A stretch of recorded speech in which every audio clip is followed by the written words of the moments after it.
skeletons speak with such a screech. You'll shake and shudder in surprise when you hear these zombies shriek. Spooky, scary skeletons and shivers down your spine. Shrieking skulls will shock your soul and seal your doom tonight. Spooky, scary skeletons.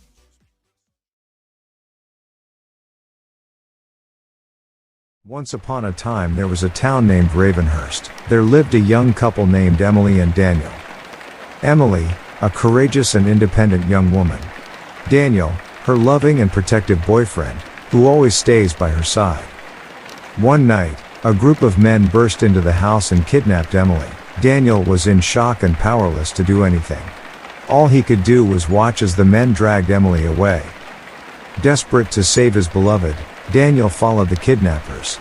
He chased them through the woods and across rivers until they reached an old castle. Slowly, he made his way inside.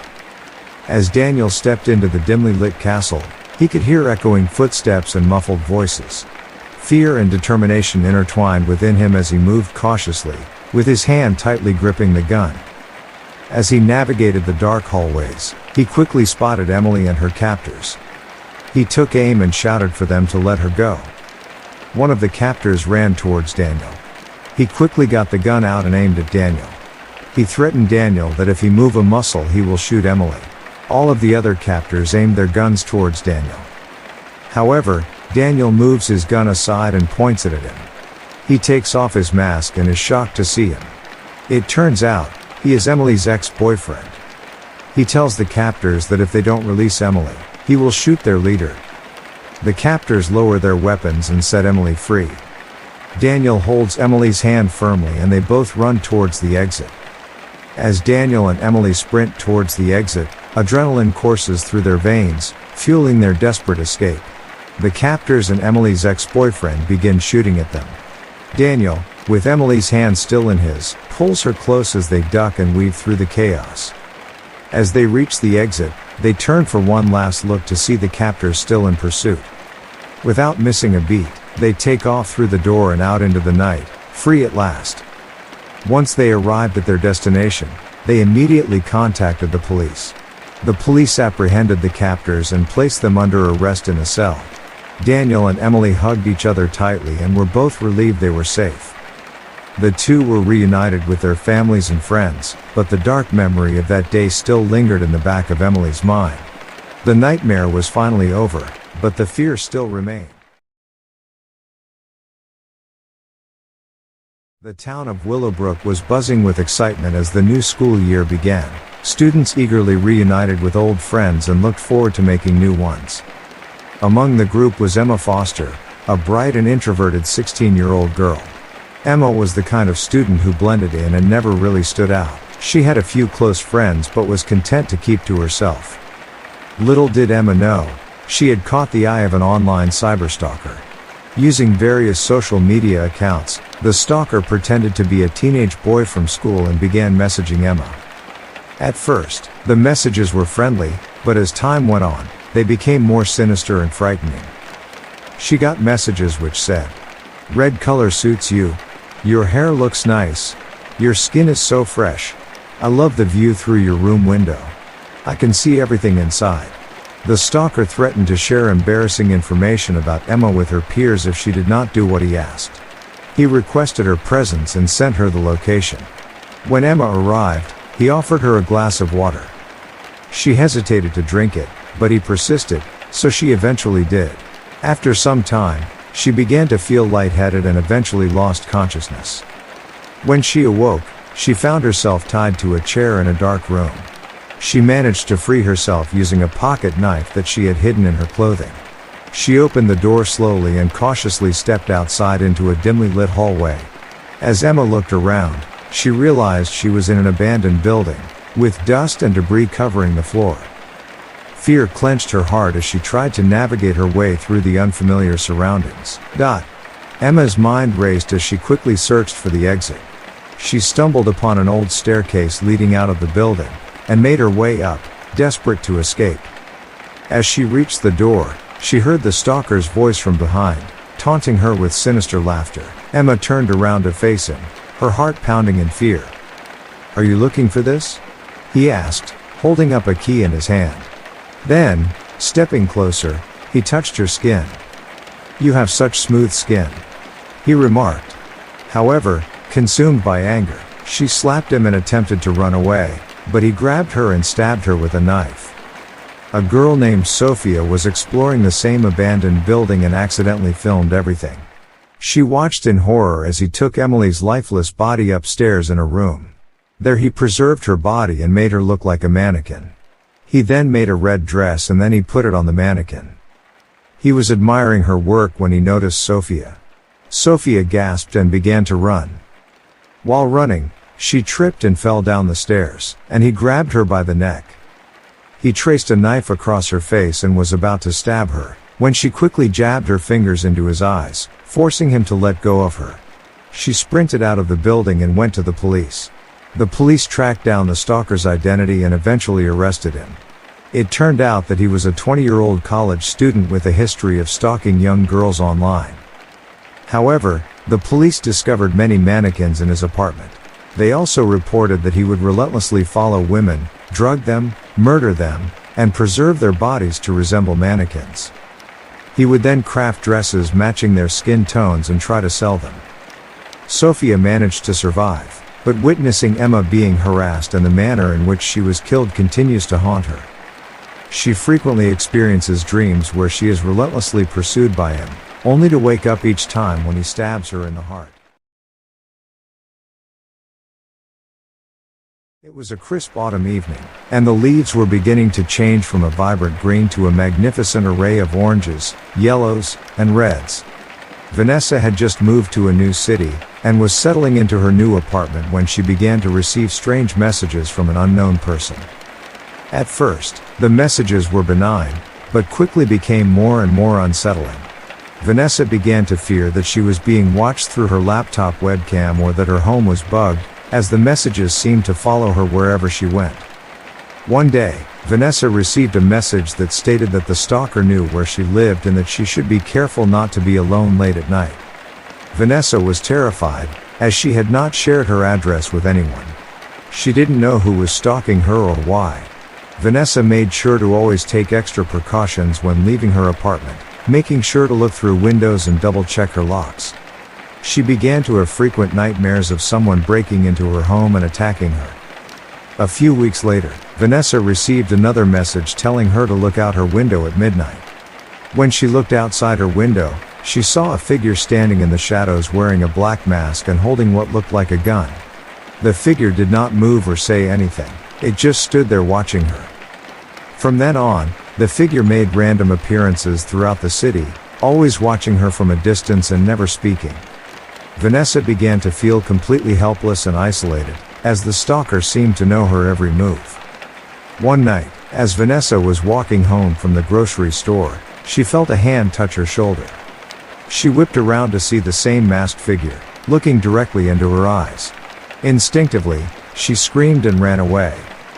The next day, Vanessa reported the incident to the police, but they couldn't do much without a suspect or proof of a crime.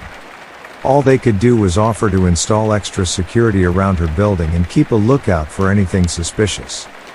Though Vanessa continued to receive odd messages. They all had a cryptic and threatening tone. "Watch your back. I am watching you. I am always near you." Vanessa was becoming increasingly scared. She began to take extra precautions, such as avoiding going out late at night and locking all the doors in her apartment. She also avoided looking at her phone and tried not to think too much about the messages. But it was hard to ignore the growing feeling of dread that seemed to follow her everywhere. One night, when Vanessa had finished her shift at work, the stalker finally made his move. He grabbed her from behind and pulled her into a car waiting nearby. Vanessa fought with all her might, screaming and kicking until finally the stalker released her. She managed to break free and make her way back home, only to find that the stalker had broken into her apartment.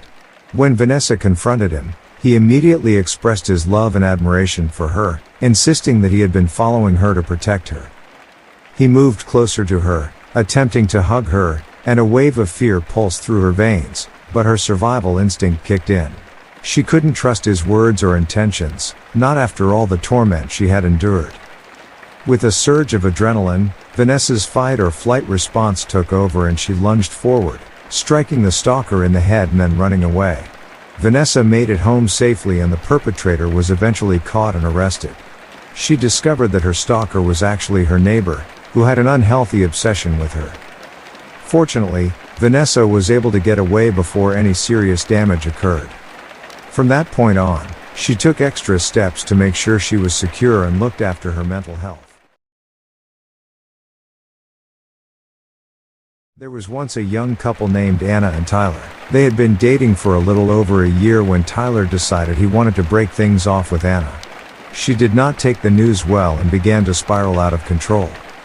At first Tyler tried to be understanding and compassionate with Anna, but eventually, her behavior became too much for him to handle. She was constantly calling him, sending menacing emails, and showing up at his house and place of work. At night, Tyler could always hear her outside his window muttering threats under her breath. One night, Tyler decided he had had enough and blocked Anna from all communication. He thought that would be the end of it, but he was wrong. The next morning Tyler awoke to find that all of his windows had been smashed in, and the walls were covered in angry messages from Anna. He quickly realized that things were only getting worse and he needed to go to the police. At the police station, the officers told Tyler that there was very little they could do because harassment cases like this were difficult to prove. The only thing they could do was give him a restraining order against Anna. Tyler took the order and went on with his life, but Anna did not give up. She started following him everywhere and doing strange things like leaving decayed animals on his doorstep and vandalizing his car. Things escalated even further when Tyler received a package in the mail. Inside the package was a dead rat with a note attached to it that said, "I love you, honey. I know you love me too." One day, after he got off work, he arrived home to find that the locks on his door had been changed.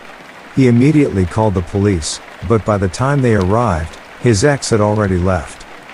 Frightened, he decided to stay with his parents for the night, but when he arrived, his ex was already there. She had somehow gotten access to his keys and had already started to move her things into his place, and had taken down all of his family photos from the walls. The police escorted her out and the restraining order was put in place, but it only seemed to make her more angry. She started following him around town, constantly calling and sending strange mementos in the mail. He felt like his life was slipping away, and he was living in constant fear of what she would do next. Terrified, Tyler immediately got on a plane and flew as far away from Anna as he could. It seemed like it had worked until one day when he came home to find her waiting for him. Anna had tracked Tyler down to his new home. She had brought a knife and proceeded to threaten him with it until Tyler finally agreed to get back together with her. He reluctantly complied but soon realized that it was only a ploy for her to get even closer to him. Tyler was so scared of Anna and what she could do that he moved across the country and changed his identity. But no matter where he went or how hard he tried to hide, Anna always found a way to track him down. She even managed to track him down one time when he was living abroad in a tiny village in India. Anna had traveled thousands of miles and found her way to his door, bringing with her an evil presence that threatened to consume Tyler and all those around him. In the end, Tyler escaped Anna's grasp and is now safe. But to this day, he still remembers the terror of having a crazy ex who would stop at nothing to get her revenge. It was a cold autumn night when I first saw him. I was walking home from a late night shift at the diner when I noticed a shadowy figure following me. I tried to shake off the feeling of unease, but the hairs on the back of my neck stood up as I quickened my pace. The figure followed me all the way from the diner to my apartment building, and every time I glanced back I could feel his gaze burning into my back. I almost made it home before I heard the shuffling footsteps gain on me, and the feeling of dread grew stronger. I made it into the lobby of my apartment building and rushed up the stairs, taking them two at a time. I reached my floor and quickly darted into my room, slamming the door shut behind me. Peering through the peephole, I saw the figure still standing outside, the hood of his coat obscuring his face. I waited until morning before venturing out again, and all that day I was aware of the figure lurking in the shadows. I would often see him lurking outside my window at night, and I kept my curtains drawn tight so he couldn't see inside. I never went outside after dark, and I even called in sick to work a few times just to avoid walking alone in the evening. One night, I woke up to a tapping sound coming from my window. When I looked, I saw the stalker looking in at me, an eerie smile on his face. He had been following me for months, and tonight I had finally found the courage to confront him. I opened the window and asked him what he wanted, but he just stood there staring. Suddenly, he pulled out a knife and lunged at me. I screamed and tried to close the window, but he was too fast. With one last burst of energy, I managed to push him away and slammed the window shut. I watched in horror as he ran away into the night. From that day on, I was constantly looking over my shoulder, always waiting for him to come back. I started carrying my pepper spray with me at all times and made sure to lock my windows and doors every night. Months passed without any sign of the stalker, and I started to relax a bit. Then I received a letter in the mail with no return address. It read, "I'll be waiting." Since then, whenever I go out, I can feel his presence in the shadows. I think he's stalking me still. It was a typical Tuesday morning when Emily first realized she was being followed. As she walked to work, she caught a glimpse of a man in a dark hoodie out of the corner of her eye. She didn't think much of it at first, assuming it was a coincidence. However, as she kept walking, she started to notice the same person again and again. He always stayed a few paces behind her, never getting close enough for her to get a good look at his face. Whenever Emily tried to speed up or take a detour, the man would always be right behind her, like he knew her exact route. At first, Emily tried to ignore him, but soon enough the fear took over. She was becoming increasingly paranoid at work, barely able to focus on her tasks. Every time she left the office, she felt like eyes were following her, watching her every move. One night, Emily was walking home from a late shift when the stalker finally made himself visible. As she was nearing an intersection, he stepped out of the shadows and blocked her path. She quickly turned around and ran in the opposite direction, but he followed in pursuit. Emily had no choice but to keep running until she could find someplace safe. Finally, she stumbled into the open door of a nearby apartment complex. Shutting herself inside, Emily frantically pressed all the buzzers, begging for someone to let her in. Miraculously, a kind neighbor opened the door and allowed Emily to stay for the night. The following night, Emily contacted the police and reported what had happened, but the stalker was never found. The incident only strengthened Emily's paranoia, and from then on she was always looking over her shoulder, never leaving the house without checking it multiple times first. The stalker never returned, but Emily never felt truly safe again. To this day, despite having moved to a different city, Emily can barely leave her home without feeling terrified that the stalker is still out there, watching her from the shadows.